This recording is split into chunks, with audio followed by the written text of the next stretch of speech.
আমাকে মেরে মেঝেতে ফেলে রেখেছে। অঝোর ধারায় পানি পড়ছে আমার দু চোখ বেয়ে। আমার সামনে একদম ন্যাকা কান্না করবি না। আমি ছুঁয়ে দিলে তোর ভালো লাগে না, তাই না? আমার ছোঁয়া তোর কাছে অসহ্য লাগে? হ্যাঁ, কিন্তু ওই সুগা তোকে ছুঁয়ে দিলে তোর খুব মজা লাগে, তাই না? আপনার কোথাও একটা ভুল হচ্ছে। আমার 3 পিসে জুস পড়ে গিয়েছিল সুগা ভাইয়ের সাথে ধাক্কা খেয়ে, আর উনি সেটাই পরিষ্কার করে দিচ্ছিল। চুপ! তে একদম মিথ্যা কথা বলবি না আমার সামনে। কই দেখি দেখি, কোথায় কোথায় হাত দিয়েছিল ও? বলেই পাগলের মতো তে সারা শরীরে আঁচড় কাটতে শুরু করলো জাংকুক। যন্ত্রণায় আমি চিৎকার করে কান্না করতে লাগলাম। ও, আপনারা তো কিছুই বুঝতে পারছেন না। চলুন আমাদের পরিচয়টা দিয়ে দিই। আমি কিম তে-ইয়ং, সবাই তে বলেই ডাকে। এবার ইন্টার ফার্স্ট ইয়ারের ছাত্রী, বাবা মায়ের একমাত্র আদরের রাজকন্যা। আর এতক্ষণ যে আমার সাথে এইভাবে অসভ্যতামি করছিল, সে আর কেউ নয়, আমার মামাতো ভাই জিয়ন জাংকুক, এইবার অনার্স 3rd ইয়ারের ছাত্র। আমরা মূলত এখানে এসেছি আমার মামাতো বোন জিমিনের বার্থডেতে। জাংকুক ভাইয়ার একমাত্র ছোট বোন জিমিন, আজকে ওর বার্থডে ছিল। সব কিছু ভালোভাবেই চলছিল। হঠাৎ করে জাংকুক ভাইয়ার বন্ধু সুগা ভাইয়া, ওনার সাথে ধাক্কা লেগে ওনার হাতে থাকা জুসের গ্লাসটা আমার 3 পিসের উপর পড়ে। আরে, তোমার 3 পিসটা তো নষ্ট হয়ে গেল। সরি, আমি বুঝতে পারিনি। 1 সেকেন্ড দাঁড়াও, আমি এখনই পরিষ্কার করে দিচ্ছি। বলে উনি আমার দিকে এগিয়ে আসতে লাগলো 3 পিস পরিষ্কার করার জন্য। আরে না না ভাইয়া, কোনো সমস্যা নেই, আমি এটা চেঞ্জ করে নিচ্ছি। বলেই দ্রুত পায়ে জিমিনের রুমে চলে এলাম 3 পিস চেঞ্জ করার জন্য। তখনই হঠাৎ কোথা থেকে জাংকুক ভাইয়া এসে রুমের ভিতর থেকে দরজা বন্ধ করে দিল। জাংকুক ভাইয়াকে এইভাবে দেখে আমি খুব চমকে উঠলাম। তার চোখ মুখ কেমন যেন লাল হয়ে আছে, ঠোঁট কাঁপছে, দেখতে খুব হিংস্র লাগছে তাকে। যদিও আমি মামার বাড়িতে খুব একটা আসি না, আর আসলেও জাংকুক ভাইয়া আমাকে ইগনোর করে, কথাও বলে না। আর আমি মামা বাড়িতে আসলে উনি সারাদিন নিজের রুমেই থাকে, বড্ড প্রয়োজন ছাড়া রুম থেকে বের হয় না। তাই আমি খুব ভালো করেই বুঝতে পারতাম আমি আসাতে জাংকুক ভাইয়া অনেকটাই বিরক্ত হন। তাই যেটুকু যেতাম সেটুকুও বন্ধ করে দিয়েছিলাম। আর এই জন্য ওনার সাথে আমার সম্পর্কটা খুব ভালো ছিল না। ধরতে গেলে ওনাকে আমি ভালোভাবে চিনতামও না, ওনার সম্পর্কে ভালোভাবে জানতাম না। ওনাকে হঠাৎ করে এই রুমে দেখে আমি প্রচণ্ড অবাক। ভাই কেমনে কি, যেই মানুষটা আমাকে না দেখার জন্য আমি আসলে নিজেকে রুমের ভিতর বন্দি করে নেয়, সেই মানুষটা আজ হঠাৎ করে আমার সামনে এখানে কি করছে? অবাক চোখে তার দিকে তাকিয়ে রইলাম। হঠাৎ তাকে কিছু জিজ্ঞাসা করতে যাব, তার আগেই আমার সাথে যা ঘটলো তা তো আপনারা শুরুতেই শুনলেন। জাংকুক ভাইয়া বিছানা থেকে উঠে আমাকে কড়া গলায় বলল, শোন, তোকে যেন আর সুগার সাথে ঢলাঢলি করতে না দেখি, না হলে পরিস্থিতি কতটা যে ভয়ঙ্কর আর খারাপ হতে পারে সেটা তুই কল্পনাও করতে পারবি না। আজকে তোর সাথে যা যা হয়েছে সেটা যেন কেউ জানতে না পারে। কথাটা বলে হন হন করে দরজা খুলে রুম থেকে বেরিয়ে গেল জাংকুক ভাইয়া। আমি দ্রুত বিছানা থেকে চাদর নিয়ে নিজের শরীরে জড়িয়ে নিলাম আর জোরে জোরে চিৎকার করে কান্না করতে লাগলাম। বেশি কান্না করার ফলে চোখ মুখ জ্বালা করছে। একেই তো জন্মদিনের অনুষ্ঠান, তারপর আবার নিচে সাউন্ড বক্স বাজছে। এই কারণে হয়তো কেউ আমার কান্নার শব্দটা শুনতে পাচ্ছে না। অনেকক্ষণ যাবৎ কান্না করে বিছানার চাদর শরীরে জড়ানো অবস্থায় ওয়াশরুমে চলে গেলাম। আয়নার সামনে দাঁড়িয়ে ভেজা চোখে নিজেকে খুঁটিয়ে খুঁটিয়ে দেখতে লাগলাম। চুলগুলো এলোমেলো, অনেক জায়গা থেকে 3 পিসটা ছিঁড়ে গেছে। না না, ছিঁড়ে যায়নি, ছিঁড়ে ফেলা হয়েছে। নখ দিয়ে আঁচড় কাটার ফলে প্রত্যেকটা জায়গা ছিলে গিয়ে রক্ত বের হয়ে গেছে। প্রায় 1 ঘন্টা শাওয়ার নেওয়ার পর ওয়াশরুম থেকে বেরিয়ে এলাম। এলোমেলো বিছানা গুছিয়ে চোখ বন্ধ করে বিছানার উপর চুপটি করে শুয়ে রইলাম। কেন যেন বারবার কিছুক্ষণ আগে ঘটে যাওয়া ঘটনাগুলো চোখের সামনে ভেসে উঠছে। মাথায় আর মনে শুধু একটা প্রশ্নই ঘুরঘুর করছে, জাংকুক ভাইয়া কেন আমার সাথে এমন করলো? কি ক্ষতি করেছি আমি তার? আর কিছুই ভাবতে পারছি না। হঠাৎ দেখলাম আমার মা আর বাবা, মানে সুবিন সাহেব আর ইয়ঞ্জন বেগম, দ্রুত পায়ে রুমে প্রবেশ করলো আর আমার পাশে এসে বসলো। আমার বাবা সুবিন সাহেব আমার মাথায় যত্ন সহকারে হাত বুলিয়ে দিতে দিতে জিজ্ঞাসা করে, আরে কি হয়েছে আমার আম্মাজানের? এই অবেলায় কেন শুয়ে আছে? মন খারাপ নাকি? আমি তৎক্ষণাৎ শোয়া থেকে উঠে বাবাকে শক্ত করে জড়িয়ে ধরলাম আর অঝরে কান্না করতে লাগলাম। আমার কান্না দেখে আমার বাবাও মনে হয় কান্না করে দিবে। বাবা ভাঙা গলায় জিজ্ঞাসা করে, কিরে মা, কি কি হয়েছে তোর? এইভাবে কান্না করছিস কেন? কেউ কিছু বলেছে? আমাকে বল, কার এত বড় সাহস আমার রাজকন্যাকে বকা দিয়েছে? শুধু একবার বল, দেখ আমি ওর কি হাল করি। না বাবা, আমাকে কেউ কিছু বলেনি। আমার বাসার কথা মনে পড়ছে, আমার এখানে এক মুহূর্তও ভালো লাগছে না। প্লিজ তাড়াতাড়ি চলো, আমরা বাড়ি চলে যাব। আমার এখানে আর ভালো লাগছে না, আমি এখানে থাকবো না। ইয়ঞ্জন বেগম হাসলো, আরে পাগলি, বাসার জন্য কেউ এভাবে কান্না করে? ভয় পাইয়ে দিয়েছিলিস তো আমাদেরকে। ঠিক আছে মামুনি, আমরা খুব শীঘ্রই বাসায় চলে যাব। এখানে তো বেড়াতে এসেছি তাই না, কয়েকটা দিন অপেক্ষা করো, আমরা চলে যাব। ঠিক আছে আব্বু আম্মু, আমি এখন একটু রেস্ট নিতে চাই, কথা শুনে সুবিন সাহেব তের কপালে আলতো করে একটি চুমু দিয়ে সেখান থেকে দুজন বেরিয়ে গেল। অনুষ্ঠানের মাঝখানে হঠাৎ সুগার হাত ধরে কেউ টানতে টানতে ছাদে নিয়ে গেল। সুগা বুঝতে পারছে না জিমিন কেন ওকে এভাবে টেনে ছাদে নিয়ে এলো। জিমিন ছাদে এসে ভিতর থেকে দরজা লক করে দিল। সুগা এক ধ্যানে জিমিনের দিকে তাকিয়ে আছে। এই যে মিস্টার, কী সমস্যা আপনার? আপনি কি কিছুই বোঝেন না? হয়তো কিছু কিছু বুঝি। সো কি বলতে চাইছো তুমি, ক্লিয়ার করে বলো। আচ্ছা, আপনি জানেন আমার সবচেয়ে প্রিয় বোন হচ্ছে তে। ও যদি আমার কাছ থেকে আমার সব কিছু চেয়ে নেয় আমি নির্দ্বিধায় দিয়ে দিতে পারবো। কিন্তু আজকে আমার সেই প্রিয় মানুষটার প্রতি আমার খুব জেলাস হয়েছে। কেন? আর একথা আমাকেই বা কেন বলছো বুঝতে পারছি না। দাঁড়ান, বুঝিয়ে বলছি। আপনি তের সাথে কি করছিলেন ওইখানে কিছুক্ষণ আগে? কি করছিলাম? না, ওই যে ধাক্কা খেলেন তারপর কি যেন বললেন ওকে? ও, ওই সময় তো আমার হাত থেকে জুসের গ্লাস পড়ে গিয়েছিল ওর গায়ে, তাই ওকে সরি বলেছিলাম। ওফ আল্লাহ, আপনি সরি বলেছেন তাই ও এত সুন্দর একটা হাসি দিয়েছে। আমি তো ভয় পেয়ে গিয়েছিলাম। ঠিক আছে ভাই, আমি আর রিস্ক নিতে চাই না। সো আমি আপনাকে এখন প্রপোজ করব। আপনার কিন্তু প্রপোজে রাজি হতে হবে। কি? পাগল হয়ে গেছে তুমি, কি বলছো বুঝতে পারছো? হ্যাঁ, বুঝতে পারছি। আপনাকে আমি পছন্দ করি, সো আপনাকে প্রপোজ করব। কি বলছো জিমিন? তোমার ভাইয়া জানতে পারলে তোমাকে শেষ করে দিবে। না না, ভাইয়া কিচ্ছু বলবে না। আমি যদি একবার বলি আপনাকে আমি ভালোবাসি, তাহলে ভাইয়া কিচ্ছু বলবে না। সো চুপচাপ দাঁড়ান তো এখানে। জিমিন ওর কানের পাশ থেকে একটা গোলাপ বের করে সুগাকে প্রপোজ করলো। সুগা অবাক হয়ে তাকিয়ে আছে। কেন যেন সুগার এই মেয়েটার প্রতি খুব টান। ছোটবেলা থেকেই এই মেয়েটাকে খুব ভালো লাগে। শুধুমাত্র বন্ধুর বোন বলে সুগা কখনো মাথায় আনেনি ভালোবাসার কথা। কিন্তু এখন এই মেয়েটা একটু বড় হতেই এরকম একটা কাণ্ড করে বসবে সুগা কখনোই ভাবেনি। সুগা মনে মনে হাসছে। কি করবে, ও কি রাজি হবে? আচ্ছা যাই হোক, যেহেতু ভালোবাসার মানুষটা প্রপোজ করেই দিয়েছে, সেখানে রাজি না হওয়ার কিছুই নেই। জাঙ্কুক জানতে পারলে সেটা ওর বোন সামনে নেবে। সুগার এখানে কোনো কিছু করার নেই। যেহেতু ও নিজে থেকে প্রপোজ করেছে, সেহেতু সুগা রাজি হতে বাধ্য। সুগা ফুলটা নিল। জিমিন উঠে সুগাকে সোজা জড়িয়ে ধরলো আর গালে কিস করে দিল। সুগা বলল, জিমিন, এটা একটু বাড়াবাড়ি হয়ে যাচ্ছে না? কি বাড়াবাড়ি? আমি আপনাকে ভালোবাসি তাই এটা আপনার উপহার? তুমি হচ্ছে একটা পিচ্চি মেয়ে। এত দূর কে এগিয়ে যেতে বলেছে তোমাকে? আর এগুলো কার বুদ্ধিতে করছো? কারো বুদ্ধিতেই না। আমার যেই জিনিস সেটা আমারই। আমার জিনিসে আমি কারো অধিকার ফলাতে দিব না। কিন্তু তুমি তো কিছুক্ষণ আগে বললে তোমার ভালোবাসার মানুষতে ও যা চাইবে তুমি ওকে সব দিয়ে দিবে। আরে, আমি তো আপনাকে বললাম ওকে আমি সব দিয়ে দিব, কিন্তু আপনার সাথে দেখে আমি ভয় পেয়েছি, তাই তো আপনাকে প্রপোজ করে দিলাম। কারণ আপনার ভাগ আমি কাউকে দিতে পারবো না। আচ্ছা, একটা প্রশ্ন করি। হ্যাঁ করো। আপনি কি আমাকে পছন্দ করতেন? কেন হঠাৎ এরকম কেন মনে হচ্ছে? না, আমি প্রপোজ করার সাথে সাথে আপনি রাজি হয়ে গেলেন। হয়তো আপনিও আমাকে আগে থেকে পছন্দ করতেন, তাই না? হতে পারে পছন্দ করতাম। হতে পারে কি পছন্দ করতেন, এই জন্যই তো রাজি হয়েছেন। এখানে ওরা দুজন আরও কিছুক্ষণ কথা বলার পর জিমিন চলে গেল। সুগা একা একা দাঁড়িয়ে আছে। হঠাৎ পেছন থেকে কেউ একজন সুগার মুখে রুমাল চেপে ধরল। সুগা জ্ঞান হারিয়েছে। অন্ধকার রুমে সুগা বসে আছে।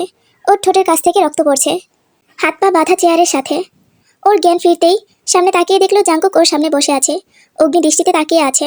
পায়ের উপর পা তুলে ডেবিল মার্কা একটা হাসি দিল সুগার দিকে তাকিয়ে।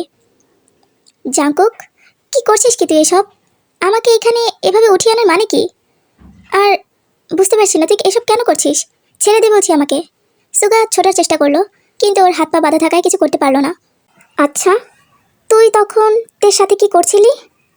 যাই করে থাকিস না কেন, নেক্সট টাইম তোকে যেন আর কোনোদিন তোর আশেপাশে না দেখি, না হলে আমি ভুলে যাব তুই আমার একমাত্র বেস্ট ফ্রেন্ড। কথাটা মাথায় রাখিস। কি বলছিস এসব জাঙ্কুক? আচ্ছা, আমি তোর সাথে যাই করি না কেন, সেটা তোকে কৈফিয়ত দিতে যাবো কেন বলতো? আচ্ছা, তুই তেকে নিয়ে কবে থেকে এত মাথা ঘামাতে শুরু করলি বলতো? তুই এই কথাটা ভুলে যাস না, তোর আর লিসার বিয়ে ঠিক হয়ে আছে। কিছুদিনের মধ্যে তোদের বিয়ে হবে। আর এ কথাটাও ভুলিস না, লিসাকে ফার্স্ট প্রপোজটা তুই করেছিলি। সো এমন কিছু করিস না যাতে সব কিছু উল্টোপাল্টা হয়ে যায়। আর তোর এখন তেকে নিয়ে ভাবার সময় নাই। তোর মাথায় মনে এখন শুধুমাত্র লিসার থাকার কথা, লিসাকে নিয়ে তোর ভাবার কথা। আমার কথা নিশ্চয়ই তুই বুঝতে পারছিস জাঙ্কুক? সুগার কথা শুনে জাঙ্কুকের বুকের ভিতর কেমন যেন ধুক করে উঠল। সত্যিই তো, জাঙ্কুকদের বিষয় নিয়ে এত কেন মাথা ঘামাচ্ছে? ওর তো খুব শীঘ্রই লিসার সাথে বিয়ে। আর তেকে নিয়েও কবেই এত ভাবতে শুরু করেছে। ও তো লিসাকে ভালোবাসে, তাহলে তেকে নিয়ে এত বাড়াবাড়ি কেন করছে, সেটা আবার ওর বেস্ট ফ্রেন্ডের সাথে? জাঙ্কুকের মাথায় কিছুই ঢুকছে না। ও কেন এমন মিসবিহেভ করলো সুগার সাথে তের জন্য? সুগা আর তের বিষয়টা মনে আসতেই জাঙ্কুকের কলিজা পুড়ে ছারখার হয়ে যাচ্ছে। কেন এমন হচ্ছে? আর আজকে কোন অধিকারী জাঙ্কুক তের সাথে ওরকম একটা খারাপ আচরণ করেছে। কি ভেবেছে মেয়েটা ওর সম্বন্ধে? কেন বারবার তের কথা মনে পড়লেই বুকটা কেঁপে উঠছে ওর? কেন বারবার এটা মনে হচ্ছে তে শুধু ওর সাথে কথা বলবে, ওর সাথেই হাসবে, আর ওর সাথেই কাঁদবে? কিন্তু কেন এই কথা মনে হওয়ার কারণটা কি? এই প্রশ্নের উত্তর খুঁজতে ব্যর্থ জাংকুক এখনো। দেখ জাংকুক, আমি একটা কথা বলি, তুই যা করবি ভেবে চিন্তে করবি। এমন কিছু করিস না তোর একটা ভুল সিদ্ধান্তে কারো জীবন নষ্ট হয়ে যায়। সুগার কথায় জাংকুক শান্ত হয়ে গেছে। ও শান্ত পাথরের ন্যায় বসে আছে। কিছুই যেন ওর মাথায় ঢুকছে না আজ। কেমন যেন পাগল পাগল লাগছে। চারপাশে সব কিছু উল্টোপাল্টা মনে হচ্ছে। কি হচ্ছে ওর সাথে? পরদিন সকালে তে ঘুম থেকে উঠে ফ্রেশ হয়ে নিল আর নিচে চলে এলো। এসে দেখলো ডাইনিংয়ে সোফায় বসে আছে আরেম সাহেব আর জিন বেগম। তে গিয়ে ওনাদের দুজনকে সালাম দিল। এনারা দুইজন হচ্ছে তের মামা আর মামি। আরেম সাহেব থেকে ডাক দেয়, মামুনি এদিকে আসো, আমার পাশে বসো। কাল অনুষ্ঠানের কারণে তোমাকে টাইম দিতে পারিনি। আমি মুচকি হেসে মামার পাশে বসে পড়লাম। আমাকে বসতে দেখে জিমিন উপর থেকে দৌড়ে এলো আর মামাকে বলতে শুরু করলো, বাবা জানো তে কি ঘুম দেয়। ওকে কাল রাতে আমি এত করে ডাকলাম, ও ঘুম থেকে উঠলই না। এমন গভীর ঘুমে ছিল, ওকে এত ডাকার পরেও ও ঘুম থেকে ওঠেনি। পাশ থেকে ইয়ঞ্জন বেগম বলল, হ্যাঁ জিমিন, তুই ঠিকই বলেছিস মা। ওর এমন গভীর ঘুম, ও ঘুমিয়ে পড়ার পর ওকে যদি কেউ কিডন্যাপও করে তাহলে ও কিচ্ছু বলতে পারবে না, ওর ঘুম ভাঙবেই না। এ কথা শুনে সেখানে বসে থাকা সবাই হেসে দিল। আমি খুব লজ্জা পেলাম মার কথায়, মাথা নিচু করে রইলাম। তখনই সিঁড়ি দিয়ে নিজের গম্ভীর ভাব বজায় রেখে শার্টের হাতা ঠিক করতে করতে নেমে এলো জাংকুক ভাইয়া। উনি কাউকে কিছু না বলে সেইখান থেকে চলে যেতে নিল। আরেম সাহেব জাংকুককে পেছন থেকে ডাক দেয়, জাংকুক, মেয়েটা প্রায় হাতে গোনা 1 বছর পর আমাদের বাসায় এসেছে, তাই আমি চাই তুমি আর জিমিন মিলে ওকে আশেপাশে কোথাও থেকে একটু ঘুরিয়ে নিয়ে আসো। ঠিক আছে আব্বু। ওনার কথা শুনে আমি প্রচুর অবাক হলাম আর তার দিকে তাকিয়ে রইলাম। সে এমন ভাব করছে মনে হয় আমাকে চিনেই না, আর কাল আমাদের মধ্যে কি হয়েছে সে কিছুই জানে না, তার স্মৃতি থেকে সব কিছু মুছে গেছে। যাই হোক, আমি রুমে গিয়ে সুন্দরভাবে রেডি হয়ে নিলাম আর এসে গাড়িতে বসে পড়লাম। জিমিন এসে আমার পাশে বসলো। জাংকুক ভাইয়া ড্রাইভ করছে। প্রায় 1 ঘন্টা পর একটা বড় রেস্টুরেন্টের সামনে গাড়ি থামালো। আমি ধীর পায়ে গাড়ি থেকে নেমে রেস্টুরেন্টের ভিতরে প্রবেশ করলাম। হঠাৎই একটা মেয়ে এসে জাংকুক ভাইয়াকে শক্ত করে জড়িয়ে ধরলো। ওইদিকে জাংকুক ভাইয়াও মেয়েটাকে শক্ত করে জড়িয়ে ধরেছে, যা দেখে আমার চোখ বড় বড় হয়ে গেল। আমি অবাক হয়ে তাকিয়ে রইলাম তাদের দিকে। অবশ্য কিছুক্ষণ পর জিমিন আমাকে সবটা বুঝিয়ে বলল, শুনতে মেয়েটার নাম হচ্ছে লিসা, জাংকুক ভাইয়ার সাথেই পড়াশোনা করে। জাংকুক ভাইয়া মেয়েটাকে খুব ভালোবাসে, প্রপোজ করে, আর মেয়েটাও অ্যাকসেপ্ট করে নেয়। কারণ জাংকুক ভাইয়া কি কম সুন্দর নাকি? যাই হোক, পড়াশোনা শেষ করে ওরা বিয়ে করে নিবে। ওদের বিয়ে ঠিক করা আছে, বুঝতে পারলি? জিমিনের কথা শুনে বুকের ভিতর কেমন যেন চিনচিনে ব্যথা অনুভূত করলাম। হৃদয়টা হো হো করে কান্না করে উঠল। আমি এত বোঝানোর চেষ্টা করছি, তবুও হৃদয় বুঝতে নারাজ। কেন কান্না করছে আমি নিজেই বুঝতে পারছি না। যাই হোক, কিছুক্ষণ পর জিমিনের একটা কল আসে। ও উঠে ওয়াশরুমে চলে যায় কলটা রিসিভ করার জন্য। হ্যালো, আসসালামু আলাইকুম। হ্যাঁ জামাইজান, বলেন। হঠাৎ ফোন করলেন যে? এই পিচ্ছি, জামাই কারে বলতেছো? আমি তোমার বয়ফ্রেন্ড, জামাই না। কি বয়ফ্রেন্ড মানে? জামাই হওয়ার ইচ্ছে নেই নাকি? আরে হ্যাঁ আছে তো, কিন্তু এখন তো বয়ফ্রেন্ড। যাই হন না কেন আমি আপনাকে জামাই বলেই ডাকবো। আসছে বয়ফ্রেন্ড হইতে। আচ্ছা ঠিক আছে, তো কি করছো? এই তো একটু বাইরে আসছি ভাইয়া, আমি আর তে। বাহ, বাইরে গেছো, আমাকে তো বললে না। আপনাকে কি বলবো? কেন আমার কাছ থেকে অনুমতি নেবে না? বারে এবার আপনার কাছ থেকে অনুমতি নিতে হবে? অবশ্যই নিতে হবে, যেহেতু তুমি প্রপোজ করে আমাকে তোমার প্রতি আকৃষ্ট করেছো, সেহেতু সব কিছু আমার কাছ থেকে জিজ্ঞাসা করে করতে হবে না? আচ্ছা ঠিক আছে, আমার ভুল হয়ে গেছে সাহেব, ক্ষমা করে দেন প্লিজ। ওকে, সো আমার সাথে দেখা করতে পারবে? কেন? এমনি কথা বলবো তোমার সাথে। কি, শুধুমাত্র কথা বলার জন্য আপনার সাথে এত কষ্ট করে দেখা করতে যাব? না ভাই, আমার দ্বারা হবে না। এই যে ফোনে কথা বলতেছি, এতটুকুই যথেষ্ট। আসছে শুধুমাত্র কথা বলার জন্য আমাকে দেখা করতে বলতেছে। মানুষ কত সুন্দর রোমান্টিক কথা বলে তারপর কনভিন্স করে, আর উনি কিছুই পারে না। কোরিয়ান ড্রামাতে, হ্যাঁ হ্যাঁ, এই জন্যই পিচি মেয়েদের সাথে প্রেম করতে হয় না। সারাদিন একটু পড়লে তো পড়লই, আর না হয় ফোন নিয়ে সারাদিন কোরিয়ান ড্রামা দেখবে আর রোমান্টিক রোমান্টিক সিন দেখবে, বুঝুক আর না বুঝুক। আচ্ছা, তোমার সাথে যদি আমি এখন একটা উল্টাপাল্টা কিছু করি, তারপরে তুমি যদি প্রেগনেন্ট হয়ে যাও, তখন কি হবে বলো তো? তোমার মাথায় এত রোমান্টিক ঘুরে কেন বুঝি না ভাই। কাল রাতেও তুমি আমাকে ঠাস করে একটা কিস করে দিয়েছো। তোমার বয়স কত তোমার খেয়াল আছে? আমি কিন্তু তোমার বয়সে অনেক বড়। চাইলে আমি অনেক কিছু করতে পারি, শুধু তোমার সুরক্ষার জন্য কিছু করছি না, বিকজ তুমি আমার ফ্রেন্ডের বোন। এই জন্য একটু সাবধান হয়ে আছি, নয়তো আমিও রোমান্টিকের দিক দিয়ে কিছু একটা কম নই, বুঝতে পারলে? এই কথা শুনে জিমিন হেসে দিল। আচ্ছা ঠিক আছে বাবা, বুঝতে পেরেছি, আমি আসছি। জিমিন কলটা কেটে তের পাশে গিয়ে বসলো। ভাইয়া, একটা কথা বলার ছিল। হ্যাঁ বল। আসলে ভাইয়া, কালকে অনুষ্ঠানের কারণে আমি আমার ফোন চেক করতে পারিনি। কালকে কলেজের গ্রুপে অ্যানাউন্সমেন্ট করা হয়েছিল আজকে একটা অ্যাসাইনমেন্টের ব্যাপারে জানানো হবে। সো আমি চেক করিনি, তাই জানতাম না, তাই তোমাদের সাথে এখানে চলে এসেছি। মাত্র আমার একটা ফ্রেন্ড কল করেছিল, ও তাড়াতাড়ি যেতে বলেছে। আমার এখন একটু কলেজে যেতে হবে। ওকে, তাহলে তুই যা। কথাটা বলতেই জিমিন ওর ব্যাগপত্র নিয়ে দৌড়ে সেখান থেকে বেরিয়ে গেল। এইদিকে আমিও চুপচাপ বসে আছি। আমার সামনে জাংকুক ভাইয়া আর তার গার্লফ্রেন্ড বসে বসে নিজেদের মতো কথা বলছে। আচ্ছা বেবি, চলো না, তুমি আর আমি কোথা থেকে একটু ঘুরে আসি। এখানে খুব বোর লাগছে। তুমি জিমিনকে কল করে বলে দিও এই মেয়েটাকে এখান থেকে নিয়ে যেতে। হঠাৎ আমাকে কিছু না বলে না জিজ্ঞাসা করে জাংকুক ভাইয়া ওনার গার্লফ্রেন্ডকে নিয়ে সেখান থেকে বেরিয়ে গেল। ওইদিকে জিমিন সুগার সাথে দেখা করেছে। ওরা একটা কফি শপে গিয়ে বসেছে। অনেকক্ষণ যাবৎ আড্ডা দিয়ে ওরা খাওয়া দাওয়া করলো। ওইদিকেতে সারাদিন অপেক্ষা করলো জিমিনের আসার, কিন্তু কারো আসার নামগন্ধ নেই। রাত 11:30। তে ল্যাম্পপোস্টের নিচে দাঁড়িয়ে আছে। তে মনে মনে বলল, ধুর, ভাল লাগে না। এখানকার রাস্তাঘাট কিছুই চিনি না। শহরের রাস্তাঘাট নাকি সবসময় জমজমাট থাকে। কই, এখানকার রাস্তা তো সেই সন্ধ্যা থেকেই একদম নিশ্চুপ। বেশি মানুষও দেখলাম না। আর এখন তো কেউ নেই। চারপাশটা খুটখুটে অন্ধকার, এই ল্যাম্পপোস্টের এইটুকু আলো। আর ভালো লাগছে না। রাস্তাঘাটও ভালোভাবে চিনি না যে বাসায় ফিরে যাব।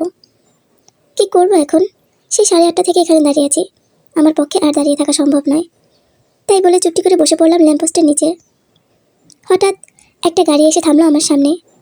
চেনা একটা মুখ গাড়ি থেকে নেমে এলো আর আমার দিকে তাকিয়ে বলতে শুরু করলো, আরে বেবি ডল, নিজের দেহ বিক্রি করার জন্য রাস্তায় বসে আছিস? আমাকে বললেই তো পারতি, আমি মিটিয়ে দিতাম। জান পাখিরা, আশা করি তোমরা সবাই ভালো আছো। আমিও ভালো আছি, কিন্তু গলাটা প্রচুর ব্যথা। ঠান্ডা লাগে নাই, তারপরও শুধু শুধু গলা ব্যথা করতেছে কেন কে জানে। আচ্ছা যাই হোক, তোমরা কমেন্টে জানাবা ফার্স্ট পার্টটা কেমন হয়েছে। আর লাইক দিয়ে চ্যানেলটাকে সাবস্ক্রাইব করতে কিন্তু ভুলবা না। সো আমার পাশে থেকো। আল্লাহ হাফিজ সবাইকে।